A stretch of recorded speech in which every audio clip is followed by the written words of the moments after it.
जय श्री कृष्ण जी। राधे राधे। आप सबको मेरा ढेर सारा राम राम और प्यार भरा नमस्कार। आज मैं आपको जेठ मास महात्म्य कथा सुना रही हूँ। इस कथा में कुल 30 अध्याय हैं जो आपको मेरे इस चैनल पर एक के बाद एक उपलब्ध हो जाएंगे और आप प्लेलिस्ट में जाकर देखेंगे तो आपको सभी अध्याय एक ही साथ में मिल जाएंगे। वैसे तो वैशाख के महीने को बहुत ही पवित्र महीना माना गया है। स्नान, दान, धर्म, पुण्य सब के लिए वैशाख मास बहुत ही पवित्र महीना है। लेकिन जेठ का महीना भी कोई कम नहीं है। शास्त्रों में वैशाख मास के समकक्षी ही जेठ मास को बताया गया है। जेठ का महीना गर्मियों का सरताज है। इस महीने में अच्छे अच्छे लोग धूप से बचाव के लिए अपना सिर ढक लेते हैं, यहाँ तक कि उन्हें घूंघट भी निकालना पड़ता है। इसीलिए तो इस महीने को जेठ महीना कहते हैं, क्योंकि घर में जेठ जी बड़े होते हैं तो बहू रानियां उनसे घूंघट निकालती है। जेठ जी के बराबर इस महीने को उपमा या उपाधि दी गई है। यह महीना जलदान, पदवेश दान यानी जूता चप्पल का दान, छाता दान यानी चिलचिलाती धूप में हमें छाया की जरूरत होती है और वो छाया हमें छतरी, छत्र या छाता से प्राप्त होती है। इस तरह के दान के लिए सर्वोत्तम महीना है। सूर्य की किरणों की तपन की ज्येष्ठता के कारण हिंदू पंचांग में वर्ष के तीसरे महीने को ज्येष्ठ कहा जाता है। सर्वाधिक बड़े दिन वाला यह महीना गर्मी के हिसाब से सबसे ज्यादा कष्टकारी होता है। इस महीने में नौतपा भी लगता है, यानी कि लगातार 9 दिन तक भीषण गर्मी पड़ना। नौतपा यानी सर्वाधिक तपने वाले 9 दिन। ज्योतिषीय गणना के अनुसार मई के महीने के अंतिम दिनों से लेकर जून के महीने के शुरुआती दिनों तक नौतपा की अवधि रहती है। इस गणना के अनुसार माना जाता है कि जेठ महीने में सूर्य जब रोहिणी नक्षत्र में प्रवेश करता है तब गर्मी प्रचंड पड़ती है। इन दिनों में अधिकतम तापमान 45 डिग्री से 48 डिग्री तक पहुंच जाता है। आधुनिक मौसम वैज्ञानिक इसे हीट वेव या लू वाले दिन भी कहते हैं। भीषण गर्मी वाले इस ज्येष्ठ महीने को आम बोलचाल की भाषा में जेठ कहा जाता है। इस जेठ महीने की दोहा चौपाई के रूप में बड़ी अच्छी प्रशंसा की गई है, जो हम सुनकर बड़े प्रसन्न चित्त से इन नौतपा के दिनों को गुजार लेते हैं और बारिश का इंतजार करते रहते हैं। तो दोहा रूप में सुने। जेठ मास जो तपे निराशा, तब जानो बरसा की आशा। जेठ मास जो तपे निराशा, तब जानो बरसा की आशा। तपे नव तपा नव दिन जोय, तो पुन बरखा पूर्ण होय। तपे नव तपा 9 दिन जोय, तो पुन बरखा पूर्ण होय। अर्थात यदि जेठ के महीने में 9 तपा खूब तपा तो उस साल बारिश जमकर होगी। वहीं यदि 9 तपा के दौरान बीच में ही बारिश हो गई तो इसे 9 तपा का गलना कहा जाता है। ऐसा होने पर मानसून के दौरान अच्छी वर्षा की संभावना नहीं होती है। दूसरे दोहे में नक्षत्रों की कितनी प्यारी प्रशंसा की गई है, जो सुनिए आप। सर्व तपे जो रोहिणी, सर्व तपे जो मूर, परिवार तपे जो जेठ की, उपजे सातों तूर। जेठ के महीने के बारे में हमने बहुत सारी बातें कर ली है। अब हम ज्येष्ठ मास महात्म्य कथा का अध्याय शुरू करते हैं। तो आप बड़े प्रेम, श्रद्धा और आदर भाव से ज्येष्ठ मास महात्म्य कथा के 9वें अध्याय का श्रवण करें।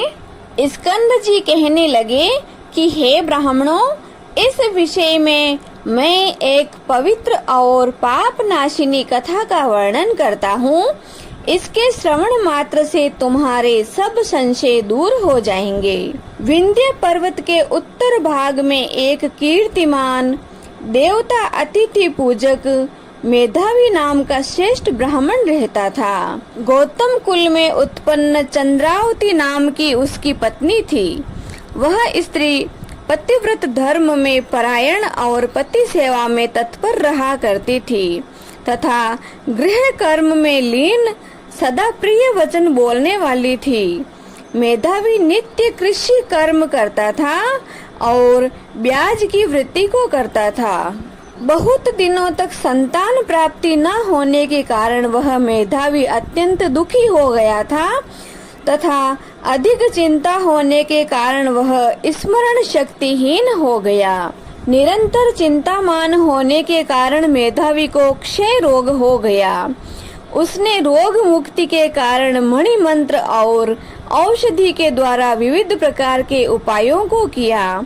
इसके पश्चात मेधावी को दारुण गलत कुष्ठ रोग हो गया, जिससे वह ब्राह्मण श्रेष्ठ एक पक्ष मास से अधिक जीवन के विषय में निराश हो गया।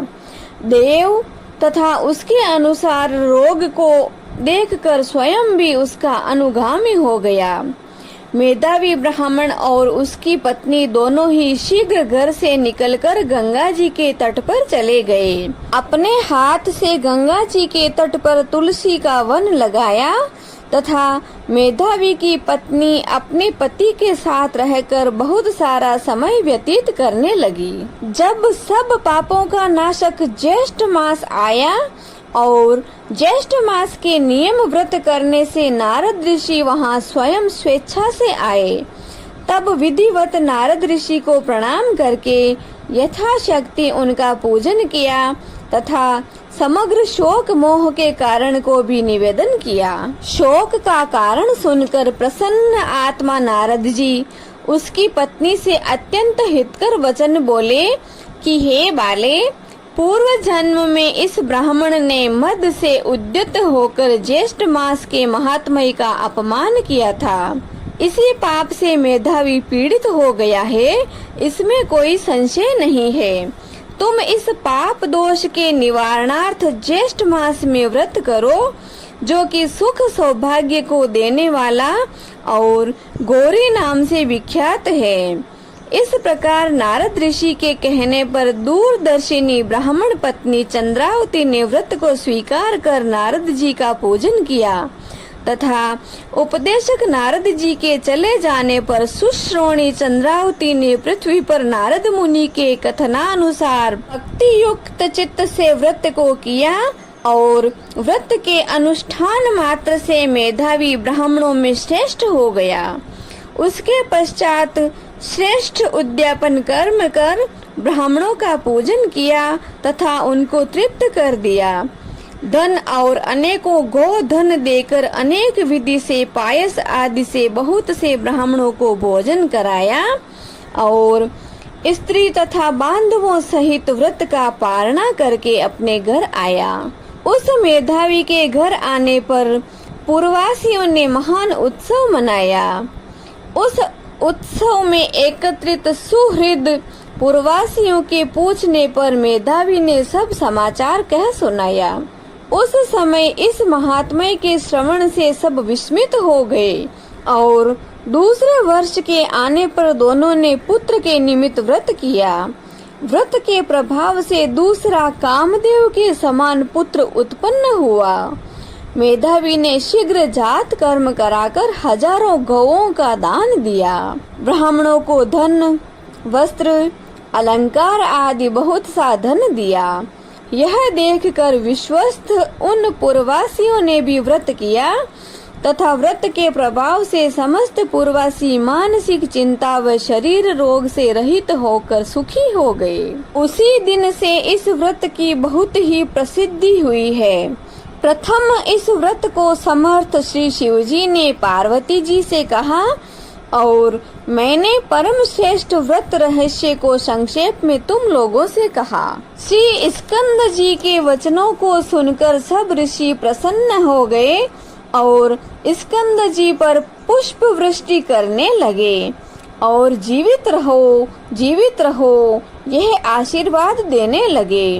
इस प्रकार गिरिजानंद यानी श्री स्कंद जी की सब ने पृथक पृथक पूजा की तथा प्रसन्न होकर वह तपोनिष्ठ परस्पर कहने लगे कि अहो, हम लोगों ने बहुत से मासों का महात्म्य सुना, परंतु ज्येष्ठ मास के एक दिन के साथ भी उनकी तुलना नहीं हो सकती। इस प्रकार विचार कर श्रेष्ठ ज्येष्ठ मास में स्नान अर्चन क्रिया को प्रयत्न से अपने विभव के अनुसार सभी लोगों ने किया। इति श्री ज्येष्ठ मास महात्म्य गौरी व्रत महात्म्य वर्णन 9वां अध्याय संपूर्णम। बोलो श्री विष्णु भगवान की जय, लक्ष्मी मैया की जय, ज्येष्ठ मास महात्म्य कथा की जय। अब हम ज्येष्ठ मास महात्म्य कथा के 10वें अध्याय का श्रवण करते हैं। स्कंद जी कहने लगे कि हे ऋषियों, ज्येष्ठ मास के आने पर भगवान विष्णु के मंदिर में जाकर दशहरा व्रत करना चाहिए तथा एकम से लेकर दशमी तक भागीरथी के जल में स्नान करना चाहिए। ऋषि कहने लगे कि हे स्कंद जी, इस व्रत का नाम दशहरा नाम क्यों हुआ और एकम तिथि में स्नान क्यों करना चाहिए तथा ज्येष्ठ मास में ही यह व्रत क्यों करना चाहिए? यह सब बात आप हमको विस्तार पूर्वक समझा कर कहिए। स्कंद जी कहने लगे कि हे ऋषियों, ज्येष्ठ मास शुक्ल पक्ष दशमी तिथि बुधवार हस्त नक्षत्र गरकर्ण आनंद योग व्यतिपात योग कन्या राशि के चंद्रमा और वृष राशि के सूर्योदय होने पर स्नान दान पूजन आदि करने से मनुष्य सब पापों से मुक्त हो जाता है और इस लोक में अनेक प्रकार के सुख भोगों को भोग कर अंत समय में विष्णु लोक को प्राप्त होता है। अन्याय से पराये द्रव्य को हरना, शास्त्र विरुद्ध हिंसा करना, पराई स्त्री से भोग करना, यह 3 प्रकार का कायिक कर्म कहा जाता है। कठोर वचन बोलना, झूठ बोलना, किसी की चुगली करना, राजा को देश की आय को निष्प्रयोजन व्यय करना, ऐसे 4 प्रकार का अशुभ फल देने वाला वाचिक कर्म कहा गया है। दूसरे की बुराई की इच्छा करना, परलोक कुछ भी नहीं है, यह बात कहना, यह शरीर ही आत्मा है, ऐसा विचार और प्रचार करना, ये 3 प्रकार का मानस पाप कर्म कहा जाता है। ज्येष्ठ मास शुक्ल पक्ष की दशमी को दर्शन स्पर्श मंजन पान अर्चन आदि करने से ऊपर कहे गए 10 प्रकार के पापों का नाश हो जाता है। इसीलिए पूर्वदर्शी मुनियों ने इसका नाम दशहरा रखा है। ज्येष्ठ मास शुक्ला दशमी के दिन स्नान मात्र के करने से 10 जन्मों के अर्जित पापों का नाश हो जाता है, इसलिए भी इसका नाम दशहरा हुआ। दशहरा के दिन इन पुरातन मंत्रों से श्री गंगा जी का पूजन करना चाहिए। मंत्र श्री शिवा को नमस्कार है, शांता और नारायणी को नमस्कार है, 10 विध पापों के नाश करने वाली श्री गंगा जी को नमस्कार है। उसी स्थान में महान ओजस्वी 10 देवताओं का पूजन करें। 10 देवताओं के नाम नारायण, महेश, ब्रह्मा, सूर्य, भागीरथ, हिमवान, स्कंद, गणेश, चंडी और सोम है।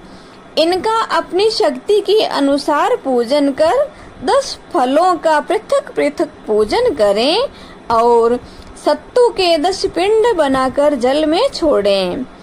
10 पसर तिल 10 ब्राह्मणों को देकर गंगाए सर्वरूपण्ये नमः इस मंत्र से पूजन करें तथा अपनी शक्ति के अनुसार गुड़ के 10 पिंड देवें।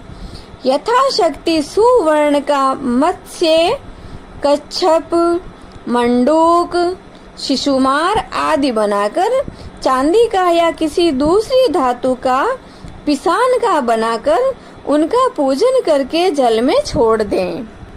उसके पश्चात 10 सेर तिल, धान्य और जौ ब्राह्मण को देवे और 10 गायों का दान कर ब्राह्मण को देवे। इस प्रकार कंजूसी न करता हुआ पूजन और दान करें। पकवान तथा पायस का भोजन ब्राह्मणों को करावे तो 10 जन्मों के अर्जित पापों से मुक्त हो जाता है, इसमें कोई संशय नहीं। ज्येष्ठ मास के शुक्ल पक्ष को एकम तिथि से लेकर दशमी पर्यंत तिथियों में 10 अश्वमेध तीर्थ में स्नान करने से समस्त पापों से छूट जाता है। ज्येष्ठ शुक्ल के एकम से लेकर समस्त जन्म के पापों को नाश करने वाली दशमी तिथि पर्यंत सभी तिथियों में क्रम से स्नान करने वाला मनुष्यों में श्रेष्ठ होता है। ज्येष्ठ शुक्ल के एकम से लेकर समस्त जन्म के पापों को नाश करने वाली दशमी तिथि पर्यंत सभी तिथियों में क्रम से स्नान करने वाला मनुष्यों में श्रेष्ठ होता है। और दशहरा के दिन 10 अश्वमेधेश्वर के लिंग का दर्शन करने से 10 जन्म के अर्जित पापों का नाश हो जाता है, इसमें कोई संशय नहीं। तथा 10 योगा नाम इसकी प्रसिद्धि है। दशमी के दिन तो 10 योगों का संबंध हो अथवा न हो, अकेला ज्येष्ठ मास ही सर्वश्रेष्ठ है। समस्त योगों से रहित होने पर भी केवल ज्येष्ठ मास ही निश्चित रूप से मनवांछित फल देने वाला होता है। जैसे आकाश में नक्षत्र गणों के साथ चंद्रमा शोभित होता है, वैसे ही योगों के साथ ज्येष्ठ मास शोभित होता है। केवल योग ही शोभित नहीं होते, बिना ज्येष्ठ मास के एकत्रित सब योग ही निष्फल होते हैं, इसमें कोई संशय नहीं। इति श्री ज्येष्ठ मास महात्म्य ज्येष्ठ शुक्ला दशमी दशहरा महात्म्य वर्णन 10वां अध्याय संपूर्णम। बोलो श्री विष्णु भगवान की जय, लक्ष्मी मैया की जय, श्री ज्येष्ठ मास महात्म्य कथा की जय। अब हम जगत के पालनहार प्रभु की आरती करते हैं। हरि ओम।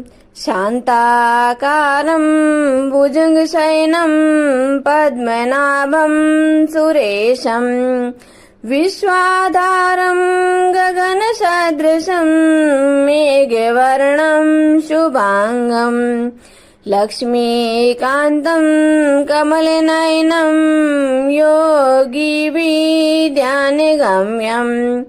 वन्दे विष्णु भवभयहरं सर्वलोकैकनाथम्। ओम जय जगदीश हरे स्वामी, जय जगदीश हरे। भक्त जनों के संकट, दास जनों के संकट क्षण में दूर करे। ओम जय जगदीश हरे। जो ध्यावे फल पावे, दुख बिन से मन का। ओ प्रभु दुख बिन से मन का।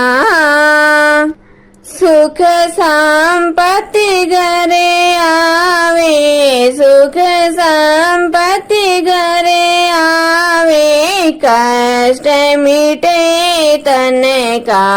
ओम जय जगदीश हरे। मात पिता तुम मेरे, शरण गहूँ किसे की। ओ स्वामी शरण गहूँ किसे की।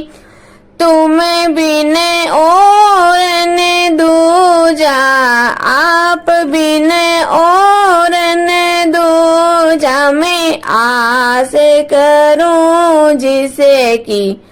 ओम जय जगदीश हरे। तुम पूर्ण परमात्मा, तुम अंतर्यामी। ओ प्रभु तुम पारे ब्रह्म परमेश्वर, पारे ब्रह्म परमेश्वर, तुम सबके स्वामी। ओम जय जगदीश हरे। तुम करुणा के सागर, तुम पालन करता हो स्वामी, आप पालन करता। मैं मूर्ख खल कामी, मैं सेवक आप स्वामी, कृपा करो भरता।